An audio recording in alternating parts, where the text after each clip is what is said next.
দর্শক শুভেচ্ছা, আমন্ত্রণ দেশ জনপথ লাইভের সঙ্গে আছি আমি কানিজ লাবণী। তীব্র দাবদাহ বয়ে যাচ্ছে সারা দেশে। দর্শকের ব্যাপারে বিস্তারিত তথ্য জানাতে চুয়াডাঙ্গা থেকে সরাসরি যুক্ত হচ্ছেন সহকর্মী খায়রুজ্জামান সেতু। সেতু, তাপদাহের প্রভাব কেমন পড়েছে জনজীবনে? চুয়াডাঙ্গার পরিস্থিতি কেমন দেখছেন? কি তথ্য রয়েছে বিস্তারিত জানাবেন। ধন্যবাদ লাবণী। আপনি যেমনটি বলছিলেন যে সারা দেশের মতো কিন্তু চুয়াডাঙ্গাতেও তীব্র তাপদাহ চলছে। শুধু তাপদাহই নাই, বাংলাদেশের প্রেক্ষাপটে যদি উষ্ণতম জেলা থাকে তার ভিতরে অন্যতম জেলা হচ্ছে চুয়াডাঙ্গায়। সেই চুয়াডাঙ্গায় কিন্তু একদম পুরো 15 থেকে 20 দিন তাপদাহ হচ্ছে চলমান রয়েছে এবং এই তাপদাহের কারণে জনজীবনে একেবারে বিপর্যস্ত হয়ে পড়েছে। তো আমি যেমন একটু জানিয়ে রাখি পিছনকার কথা, সেটা হচ্ছে যে গত 30 তারিখে কিন্তু চুয়াডাঙ্গা থেকে সর্বোচ্চ তাপমাত্রা রেকর্ড করা হয়েছিল 43.7 ডিগ্রি সেলসিয়াস।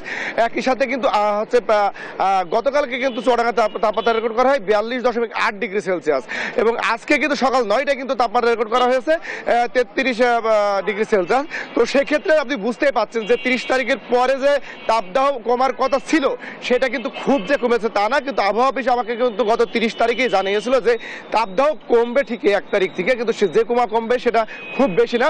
সুতরাং জনসাধারণের ভিতরে এখনো কিন্তু সেই তাপদাহ নিয়ে কোনো স্বস্তি ফিরে আসেনি।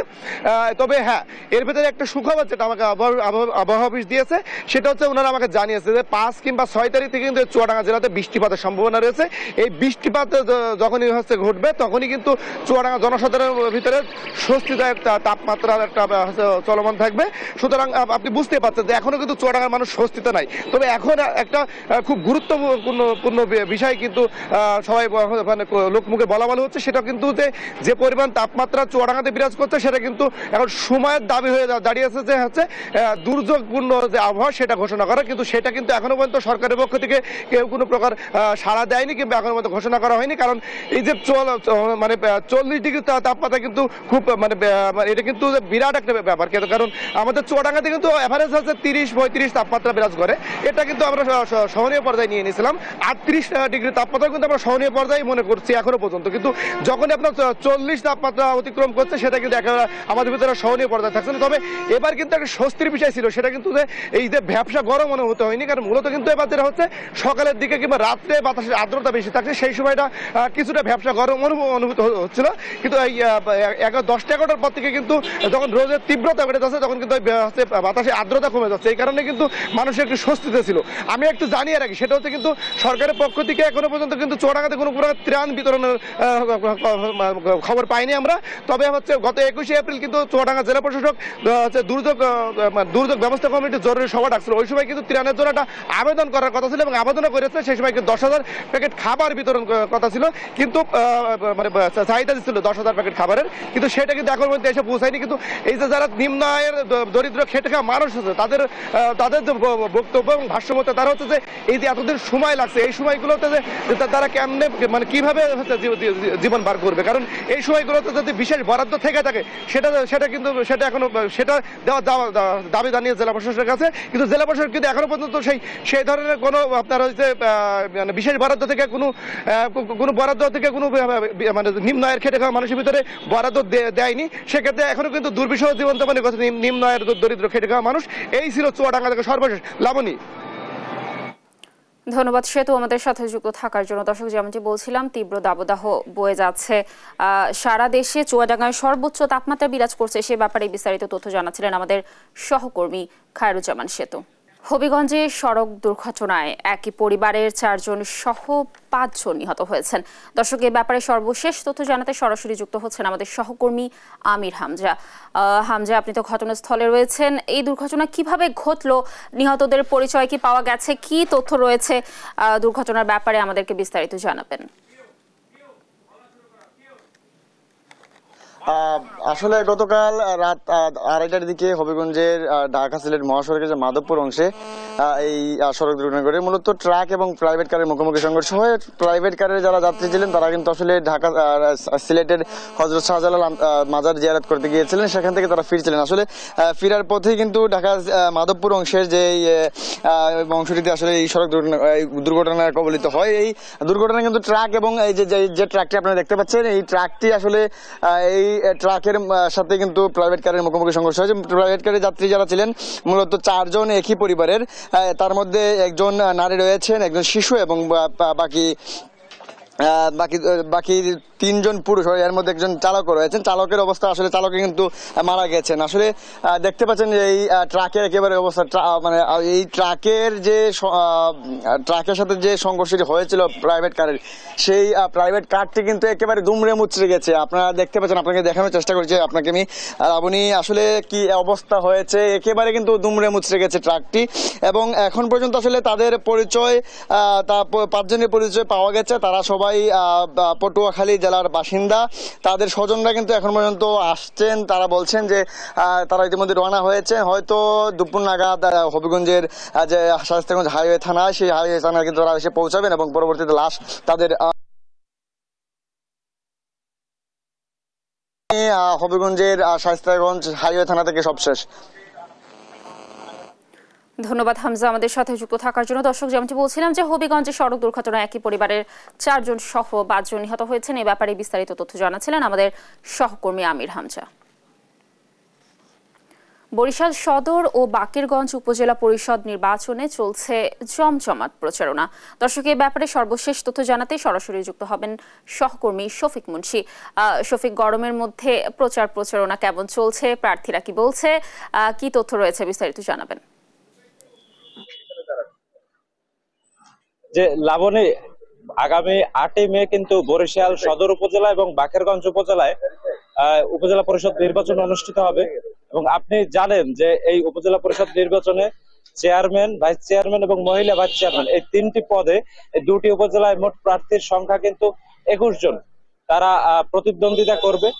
প্রতীক বরাদ্দের পর কিন্তু দেখা গেছে যে বরিশাল এবং বাকেরগঞ্জ উপজেলায় যে প্রার্থী যারা ছিলেন তারা কিন্তু প্রচারণায় সরব আসলে ভূমিকা রাখছেন। কিন্তু যে বিষয়টি আসলে সামনে এসেছে সেটি হচ্ছে এমন যে বরিশালে কিন্তু গত 2 সপ্তাহ যাবত তাপমাত্রা খুবই বেশি এবং 37 থেকে 39 ডিগ্রির ভিতর আসলে তাপমাত্রা ওঠানামা করছে। এইরকম একটা পরিস্থিতিতে কিন্তু যে প্রচারণায় কিন্তু কিছুটা দিনের বেলায় ভাটা পড়েছে প্রার্থীদের, কারণ অনেকেই আসলে প্রচারণা চালাতে গিয়ে অসুস্থ হয়ে পড়ছে। এখন প্রচারণার কি অবস্থা এবং নির্বাচনের পরিবেশ কেমন সে সম্পর্কে আমরা বাকেরগঞ্জ উপজেলা পরিষদের এক চেয়ারম্যান পদপ্রার্থীর সাথে কথা বলবো, যে আমাদেরকে একটু জানাবেন। আমরা সরাসরি সম্প্রচারে আছি। এখন পর্যন্ত নির্বাচনী প্রচারণার পরিবেশ আসলে কেমন? ধন্যবাদ। সত্যি কথা বলতে এই নির্বাচনের জন্য যথেষ্ট টাইম আমরা পাইনি। আর তারপরেও এখন যেহেতু আমাদেরকে নির্বাচন কমিশন থেকে বলা হয়েছে দুপুর 2টা থেকে রাত 8টা পর্যন্ত, তো আমরা চেষ্টা করছি ওই টাইমের ভিতরেই থাকতে। তো অ্যাকচুয়াল ফ্যাক্ট যদি আপনি কনসিডার করেন, সেক্ষেত্রে যে কোনো সংখ্যা আসলে আছে কিনা নির্বাচন ফেয়ার এবং সুষ্ঠু হওয়ার ব্যাপারে কোনো সংখ্যা আপনি এখন পর্যন্ত দেখতে পাচ্ছেন না? এরকম কোনো কিছু আমরা মনে করতেছি না। আছে অনেকে অনেক অপপ্রচার চালানোর চেষ্টা করতেছে, কিন্তু নির্বাচন আমাদের বিশ্বাস ফেয়ার হবে, এতে কোনো সন্দেহ আমি রাখি। আপনাকে ধন্যবাদ। লাবণী, আসলে যেমনটা শুনছিলাম যে প্রচারণায় কিন্তু তাপদাহের একটি প্রভাব পড়লেও যে নির্বাচন সুষ্ঠু এবং নিরপেক্ষ হবে সে ব্যাপারে কিন্তু এখন পর্যন্ত প্রার্থীদের পক্ষ থেকে কিন্তু একটা ভালো ধারণাই আসলে পাওয়া যাচ্ছে। এই ছিল আমার কাছে বরিশাল এবং বাকেরগঞ্জ উপজেলা থেকে উপজেলা পরিষদ নির্বাচনের সর্বশেষ খবর। ধন্যবাদ শফিক আমাদের সাথে যুক্ত থাকার জন্য। দর্শক, বরিশাল সদর ও বাকেরগঞ্জ উপজেলা পরিষদ নির্বাচনে চলছে জমজমাট প্রচারণা। এই ব্যাপারে সর্বশেষ তথ্য জানাচ্ছিলেন আমাদের সহকর্মী শফিক মুন্সি। 30 বছরের মধ্যে সর্বোচ্চ তাপমাত্রার রেকর্ড হয়েছে খুলনায়। সেখানকার সর্বশেষ পরিস্থিতি জানাতে যুক্ত হবেন আমাদের সহকর্মী নূর ইসলাম রকি। যেমনটি জানাচ্ছিলাম যে 30 বছরের মধ্যে সর্বোচ্চ তাপমাত্রা রেকর্ড হয়েছে খুলনার। এখনকার তাপমাত্রা কেমন দেখছেন, আর জনজীবনে এই তাপমাত্রা আসলে কেমন প্রভাব ফেলছে, ভোগান্তির ব্যাপারে জানাবেন আমাদের। ধন্যবাদ লাবণী। আমি আপনাদের একটু জানিয়ে রাখি যে গতকাল খুলনায় তাপমাত্রা রেকর্ড করা হয়েছে 42.1 যেটা কিন্তু 30 বছরের রেকর্ড অতিক্রম করেছে। এর আগে কিন্তু এক সপ্তাহে খুলনা তাপমাত্রা 41 থেকে 41.5 বা 8-এর ভিতর ছিল।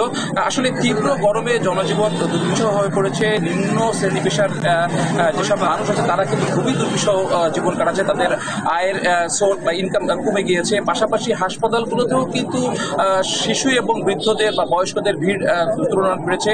এই তীব্র গরমে আসলে লোডশেডিং একটা বড় ধরনের যন্ত্রণার তৈরি হয়েছে সাধারণ মানুষের ভিতর। আরেকটা বিষয় জানিয়ে রাখি যে যেহেতু এখন বৈশাখের প্রায় মাঝামাঝি সময় ধান কাটার মৌসুম, এই সময় কিন্তু ধান কাটার যে শ্রমিক এদেরকে আসলে পাওয়া যাচ্ছে না। আমরা অনেক জানতে পেরেছি যে 1000 থেকে 1200 টাকা দিয়েও কিন্তু ধান কাটার যে লেবার সেটা পাওয়া যাচ্ছে না। পাশাপাশি যেসব রাস্তা সংস্কার বা বহুতল ভবনের সংস্কারের কাজ হচ্ছে সেখানে কিন্তু আসলে লেবার সংকট পড়েছে, তারাও কিন্তু টাকা বেশি দিয়েও কিন্তু শ্রমিক পাচ্ছে না। আরেকটু বিষয় একটু বলে রাখি যে এই তীব্র গরমে কিন্তু রাস্তাঘাট পুরো ফাঁকা থাকতেছে এবং প্রয়োজনের তুলনায় মানুষ কম বেরোচ্ছে। যারা বেরোচ্ছে তারা কিন্তু টুপি বা মাথায় ক্যাপ দিয়ে বেরোচ্ছে। আরেকটা বিষয় বলে রাখি, খুলনা শহরের বিভিন্ন স্থানে কিন্তু যুবলীগের প্রেসিডেন্ট সদস্য এবং বাংলাদেশ ক্রিকেট বোর্ডের সুযোগ্য পরিচালক সাহেবের পক্ষ থেকে তরমুজ বিশুদ্ধ পানি দেওয়া হচ্ছে।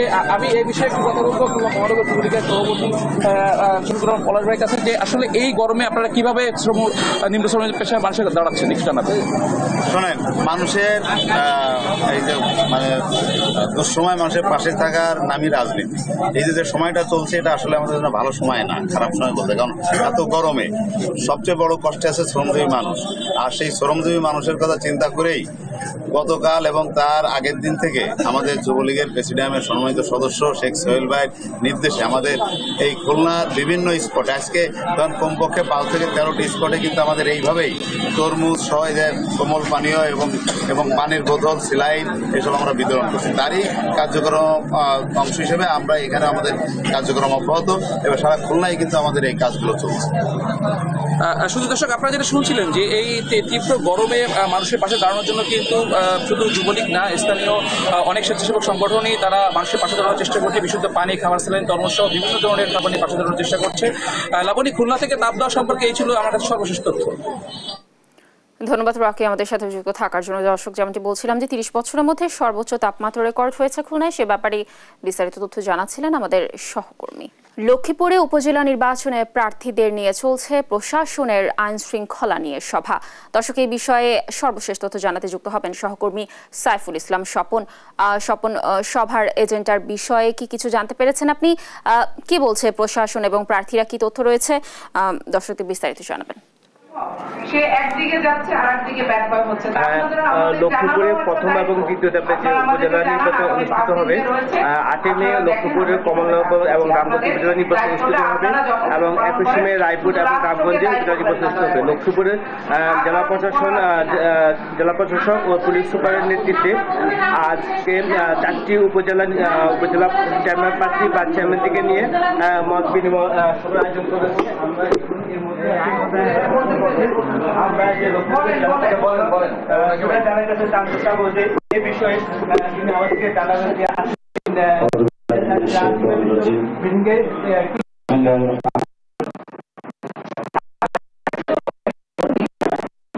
আমাদের এখানে আমরা আইন শৃঙ্খলা আমাদের যে প্রার্থীরা রয়েছেন, আমরা আমাদের 4টি 8 তারিখ 21 তারিখে যে